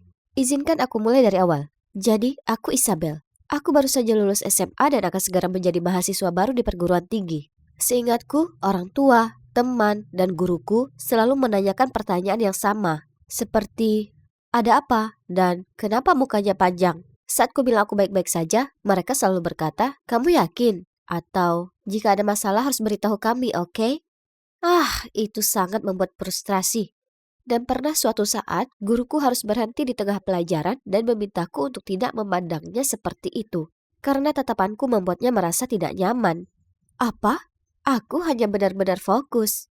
Kemudian aku akhirnya mengetahui di SMA, saat itu pada hari yang cerah dan normal. Aku sedang duduk di halte bus bersama sahabatku Jocelyn ketika seorang cowok datang dan menanyakan arah. Aku melihat ke atas dan cowok itu kaget dan mulai tergagap. "Oh, maaf sudah mengganggumu." Lalu dia pergi dengan tergesa-gesa. Hah? Ini sangat membingungkan. Dia bahkan tidak memberiku kesempatan untuk mengeluarkan sepatah kata pun. Jadi aku menoleh ke Jocelyn dan bertanya apakah dia tahu apa masalah cowok itu. Mungkin itu karena kamu terlihat ingin menendang pantatnya. Lalu dia memberitahuku bagaimana semua orang di sekolah menganggapku sombong. Apa? Itu sungguh konyol. Kenapa mereka menganggapku seperti itu? Aku menanyakan hal ini padanya dan dia mengeluarkan cermin dan mendekatkannya ke wajahku. Nah, lihat sendiri. Aku melihat lebih dalam ke cermin dan ya Tuhan, dia benar. Aku memang terlihat agak marah, tapi aku bersumpah tidak marah, tidak sama sekali. Keesokan harinya, Jocelyn mengirimiku link ke sebuah artikel tentang orang-orang yang memiliki wajah alami pemarah. Dikenal juga dengan resting bitch face alias RBF. Loh, pantas saja tidak ada yang menyukaiku dan ingin berteman denganku, kecuali Jocelyn. Syukurlah dia melihat melampaui penampilan luarku yang tampak cemberut. Aku ingin masa kuliah menjadi berbeda, jadi aku bertekad untuk mengucapkan selamat tinggal pada Isabel yang sombong, serta menyambut Isabel yang bahagia dan gembira. Aku hanya perlu tersenyum sepanjang waktu. Kedengarannya gampang, ya kan? Jadi di hari pertamaku kuliah, aku masuk ke ruang kuliah bersama senyum terbesar terpampang di wajahku. Kuharap aku terlihat ramah dan tidak seperti kucing menyeramkan dari Alice in Wonderland. Tapi kemudian senyumanku langsung sirna saat aku melihatnya. Dialah orang yang ingin memberi tip kepadaku sebesar $20. Dan kemudian kabur membawanya. Kenapa dia ada di sini? Aku berusaha tampil sebagai cewek yang manis dan ramah. dan aku tidak ingin dia menyebarkan rumor kasar tentangku. Jadi solusi termudah adalah menghindari orang ini sebisa mungkin. Hanya saja alam semesta yang punya ide lain, dan aku terjebak mengerjakan proyek kelompok bersamanya. Bagus. Kami semua duduk melingkar, dan aku tahu dia dipanggil Carter. Ketua kelompok kami Carla menugaskan kami masing-masing sebuah tugas. Sambil mendengarkannya, aku berusaha menahan senyumku seterang mungkin. Tetap stabil. Stabil. Aku berpikir sendiri berulang kali. Tapi tahukah kalian, senyum palsu sangat melelahkan dan menyebabkan sakit wajah yang parah. Lalu pipiku mulai berkedut. Jadi agar tidak terlihat seperti orang aneh, aku memutuskan untuk berhenti tersenyum. Dan saat itulah Carla memperhatikanku dan bertanya, apakah aku mengatakan sesuatu yang salah? Semua orang ternganga ke arahku, dan aku bisa merasakan diriku tersipu. Bagus, sekarang aku mungkin mirip tomat yang pemarah. Saat itulah Carter angkat bicara. Lanjutkan saja, kami akan mengatakannya jika ada yang tidak jelas. Terima kasih, Carter. Sekarang aku tahu bagaimana perasaan Lois Lane setelah diselamatkan oleh Superman. Ini terasa lebih intens daripada di film. Dan, dia sebenarnya juga lucu. Aku merasa sedikit kecewa setelah pertemuan kelompok. Yang ingin aku lakukan hanyalah mendapatkan beberapa teman. Tapi aku sudah memberikan kesan yang salah pada Carla tentang diriku. Aku bukan orang yang suka pesta besar. Tapi mungkin pesta besar mahasiswa baru yang diadakan pada hari Jumat akan menjadi tempat yang baik untuk berteman, bukan? Merasa sedih, aku duduk di bangku samping dekat lapangan olahraga kampus dan hanya melihat ke atas ke langit. Lalu aku melihat Carter bermain sepak bola dengan beberapa cowok. Jadi aku melihatnya bermain sebentar. Mungkin karena pencahayaannya atau fakta bahwa dia terlihat sangat seksi saat berkeringat. Aku tidak bisa mengalihkan pandangan darinya. Mungkin aku harus mencoba berbicara dengannya? Keesokan harinya aku masuk ke ruang kuliah dan melihat Carter duduk sendirian membaca buku. Itu adalah kesempatanku. Aku bisa duduk di sebelahnya dan memulai obrolan. Oke, Isabel. Tetap tenang.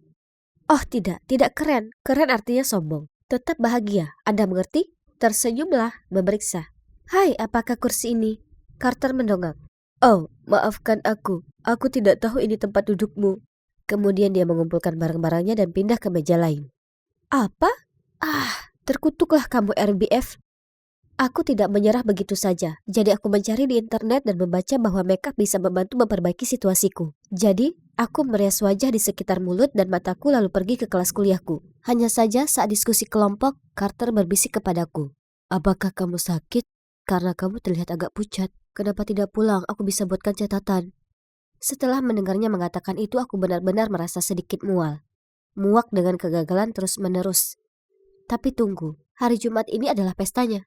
Itu akan menjadi kesempatan terakhirku untuk berteman dan berbicara dengan Carter. Aku belum pernah ke pesta sebelumnya. Terutama karena belum pernah ada yang mengundangku ke pesta. Cukup yakin mereka mengira penampilanku yang pemarah akan mematikan mood. Jadi aku menghabiskan waktu lama untuk mempertimbangkan baju. Memilih gaun berwarna cerah agar aku terlihat lebih ceria. Saat aku masuk ke pesta, aku tidak bisa berhenti gemetar. Setiap orang terlihat bersenang-senang, sementara aku terlihat seperti anak pemarah yang merindukan mamanya. Tidak apa-apa, Isabel. Tetap tenang, kataku pada diri sendiri.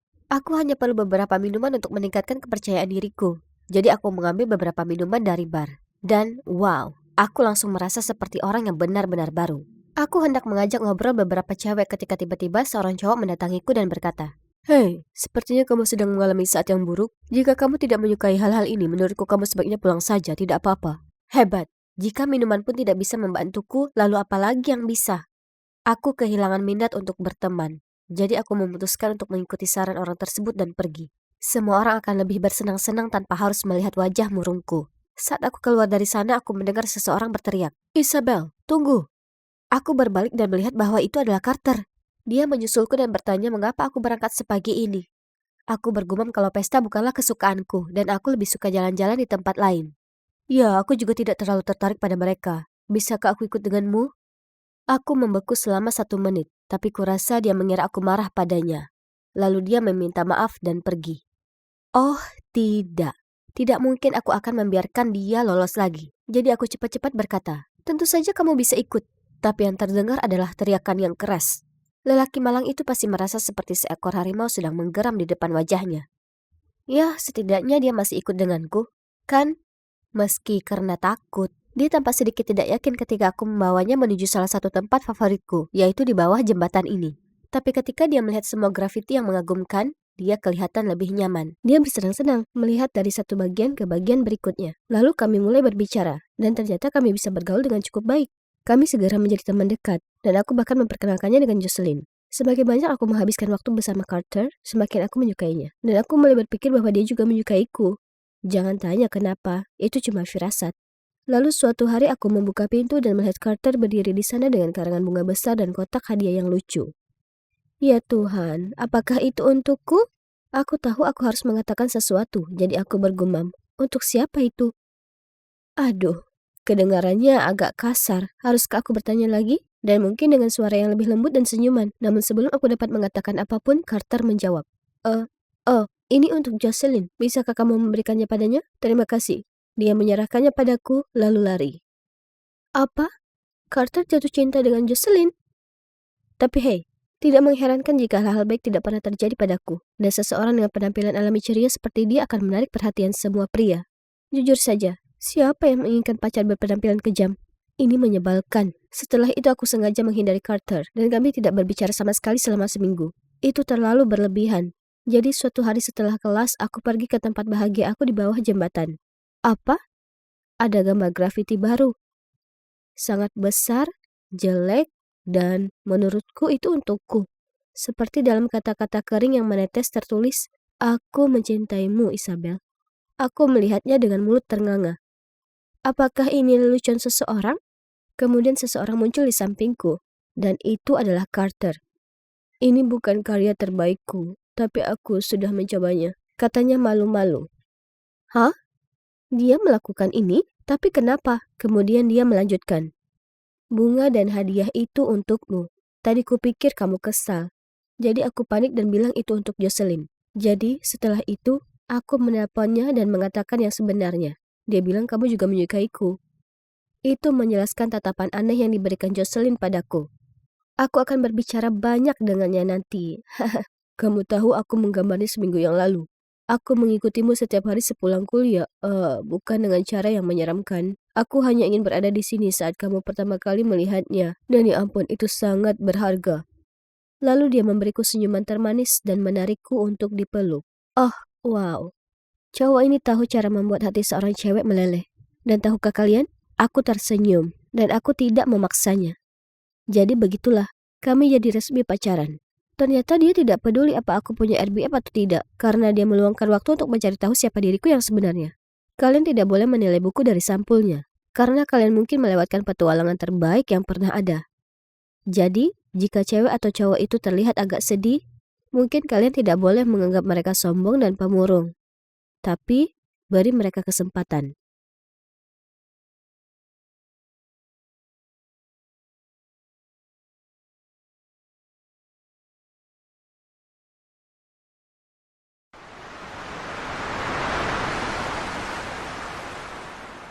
Hey, get up!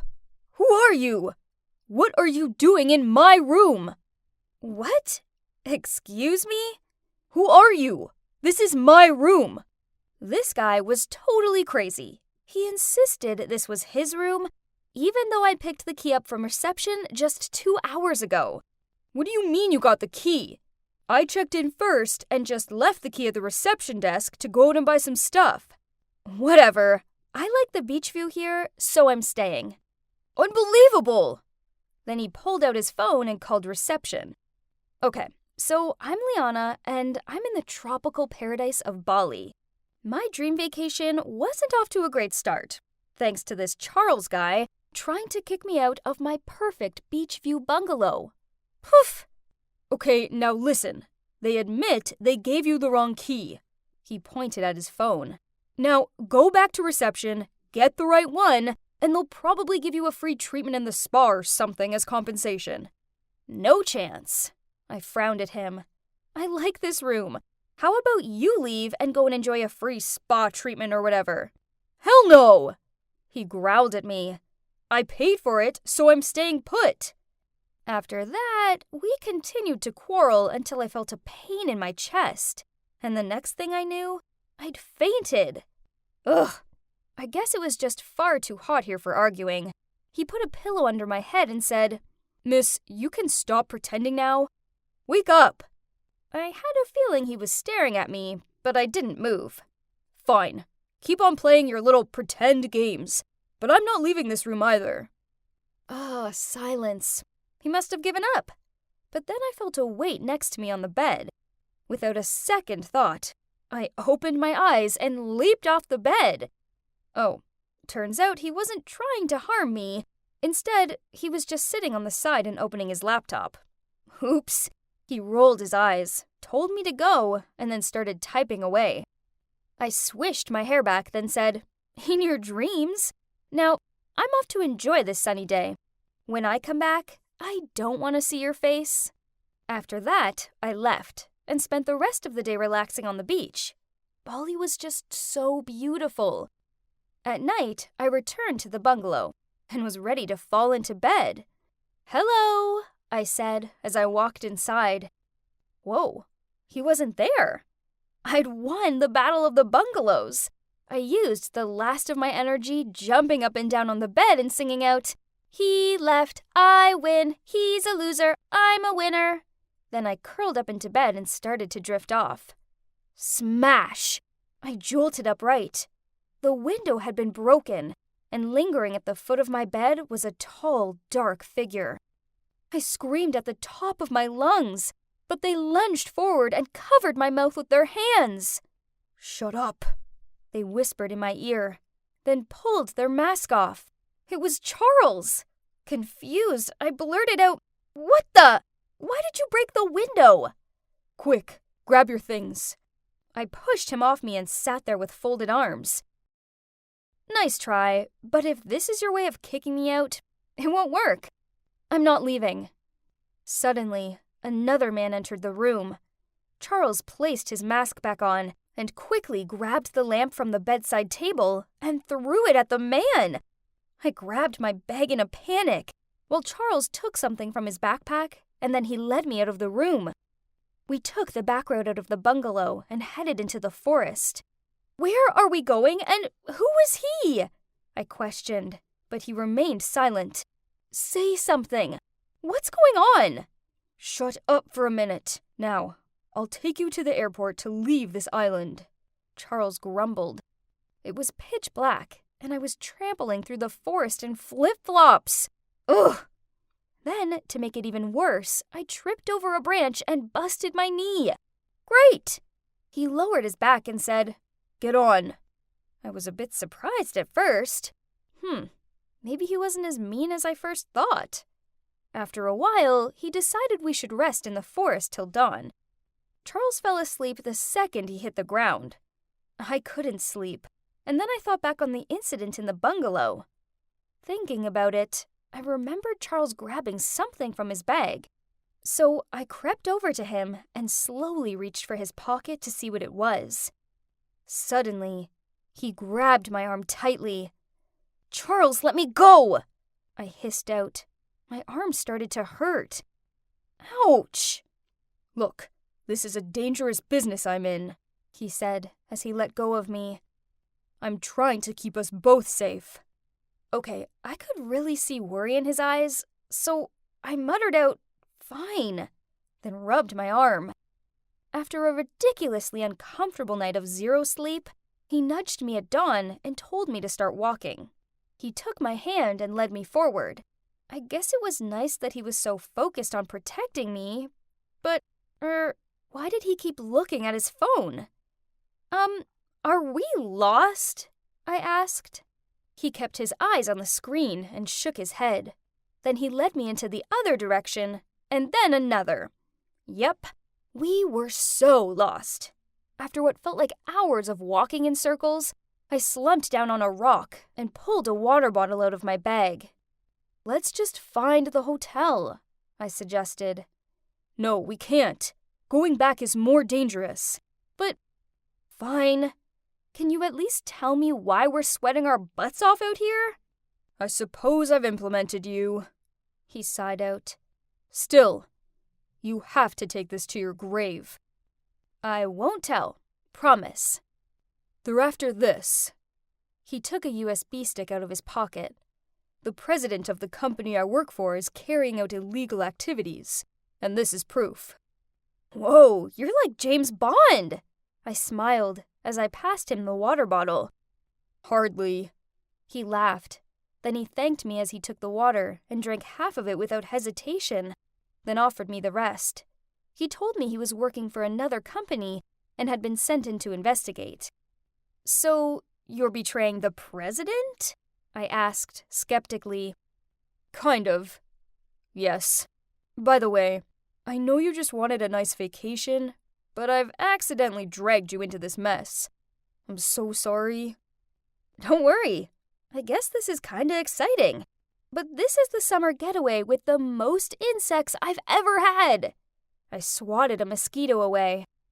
I heard him laugh, but hang on. Why was he all blurry? I slurred out.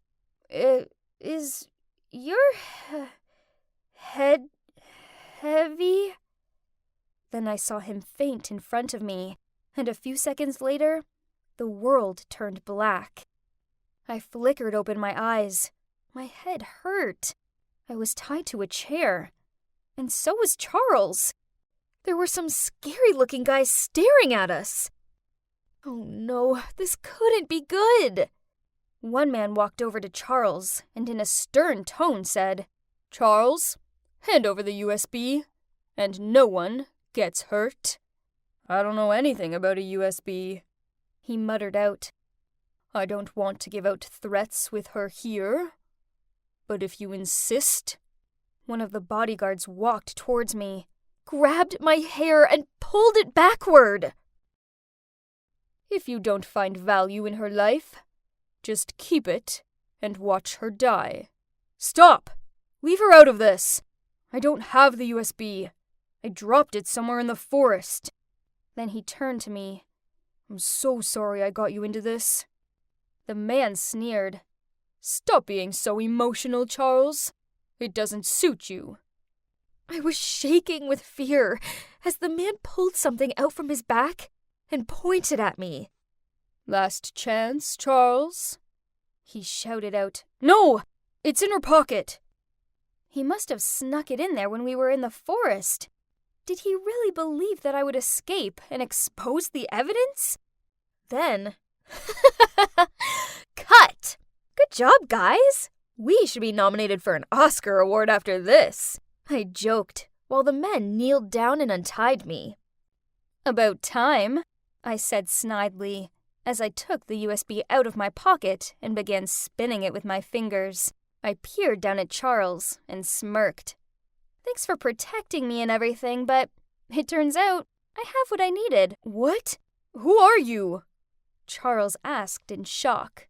So, I put him out of his misery and told him everything. Yeah, I'm the daughter of the company's president, the same said company that he stole top-secret information from. My father asked me to go and find him. The wrong reception key was a setup, and my water bottle has a mild sedative in it. You don't understand. What your father did was illegal, he insisted. I rolled my eyes. Yeah, whatever you say. I started walking away. Please, see for yourself. Look at the USB. I chewed on my lip. Poor Charles. He was no match for me or my father. Soon, we'd all be on a plane and flying back to the US, and then he would pay for what he did. Well, that was a job well done. So now it was time to relax with a glass of champagne. After all, I deserved it. One simple extraction back home, and my father's company would be saved, and Daddy's little girl would get a pat on the shoulder for yet another job well done. Hooray! But I must say, I kinda pity Charles, being a pawn in somebody else's game. He was really nice, and clever too, but not enough to see all this coming, apparently. I took the USB out of my pocket and stared at it. But what secrets did my father keep? We didn't have anything fishy, right?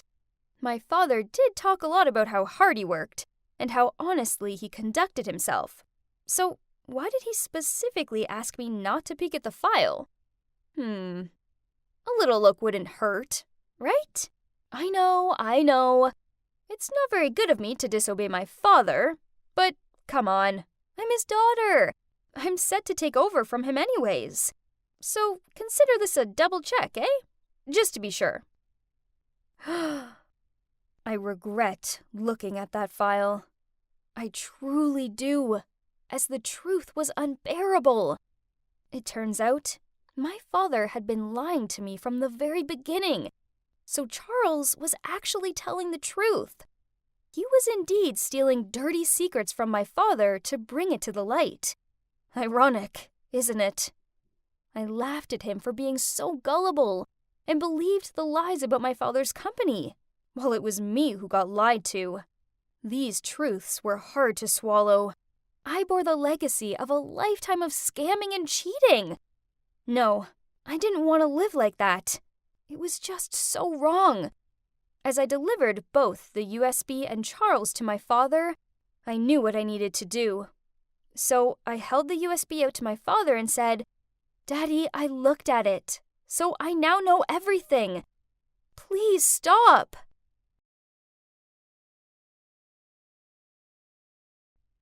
Leanna, so your father turned himself in and will be in jail for a while. So what do you plan on doing with the company? I was quiet for a moment. This was a big question. Should I continue with my father's business or put an end to it once and for all? I thought back to the day when I confronted my father. "But Princess, I did it all for you. It's your legacy." "I don't want to live with dirty money, Dad. You've always been my hero, but now I'm just ashamed of you." His face fell, and I saw the sadness in his eyes. Seeing my father like that was the worst feeling in the world. Then it looked like he realized something. My father quietly nodded, handed me the president of the company seal, and sadly left the room. I'm afraid that I would repeat my father's mistake. So, taking a deep breath, I looked the journalist directly in the eyes and assertively said, "After careful consideration, I've decided to close the company." After the conference, I was on my way out of the building when Charles caught up with me and asked, "Well, Liana, what will you do now?" I shrugged. "I don't know. I suppose anything is possible. Although, I do need a place to stay first. I can't return to mine. I can't bear it." "Well, if you'd like, you could stay with me." Charles smiled at me. "Yeah, I'd like that." Then grinning, I added, "As long as you don't try to kick me out this time, or drag me through a forest." I hate what my father did, but in the end, he did own up to his crimes and is paying the price. As for me, I was just going to take one day at a time and see where life took me. And if that just so happened to involve a certain James Bond wannabe, then so